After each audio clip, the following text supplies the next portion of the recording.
So in terms of the funnel, what we essentially say is that for awareness, you want to target display and social media marketing. So you want to target the content that your consumer or your persona is actually consuming. So at the awareness stage, you want to be part of the conversation. You want to form part of the content that your potential persona is consuming, because by being part of that, you're now relevant to that conversation. You're not doing a hard sell, you're not pushing, you're not promoting, you're not saying, hey, buy from us. You're just essentially understanding how your offering can be relevant within the context of what that potential persona is consuming at that point in time. At the consideration stage, we're saying that you need to really become an influencer in terms of marketing and content. And how do we do that? This is really by putting out really good thought pieces, really great content pieces. Obviously, research is required here because you need to go and see what content already exists, and then say, well, can I replicate that content, or can I produce better content, or can I possibly provide an overview of all of the content that's out there already? Maybe I can challenge the content. Maybe I can put FAQs together. So it's the type of content that you're needing to produce, but by doing research and understanding that you're now establishing your brand as a thought leader in the space in which you're wanting to dominate. Next, when we talk about organic search marketing, here what we need to do is we need to optimize our content to answer our persona's search queries. Understand that when people go onto Google, to a large extent today, they are wanting to have an answer to a question. So they generally have some kind of a need. They want further information on a particular thing. It's a form of research.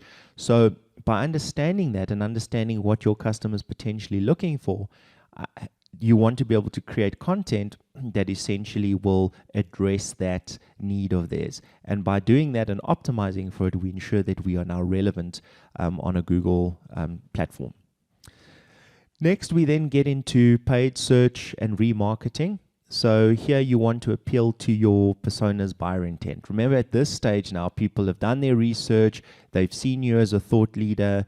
You've been part of the conversations and the content that they're consuming through conversations. Now it's just down to doing a comparison. It might be a comparison in terms of price.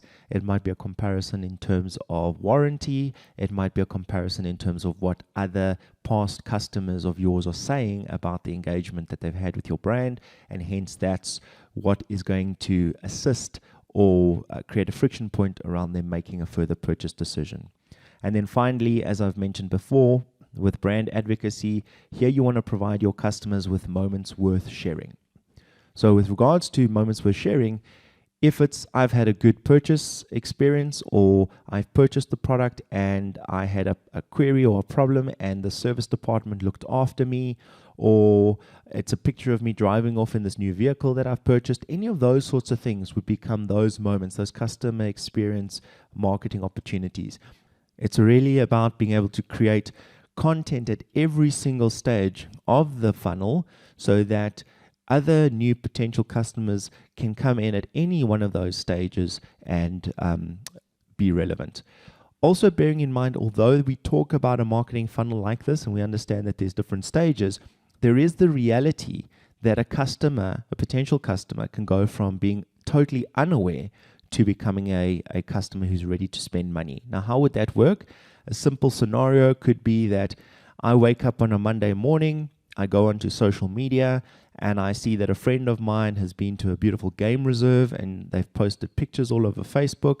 And I go, oh, I'm actually in the mood to go away for a weekend to a game reserve as well. But I went from totally being unaware that I had that need to having seen that a friend of mine who's gone and been through that experience is now promoting the idea, and that now resonates with me, and I've gone from unaware to being ready to spend money. So that is how someone can fast track or supersede the marketing funnel. So we need to be, as a brand, we need to be available and able to address both.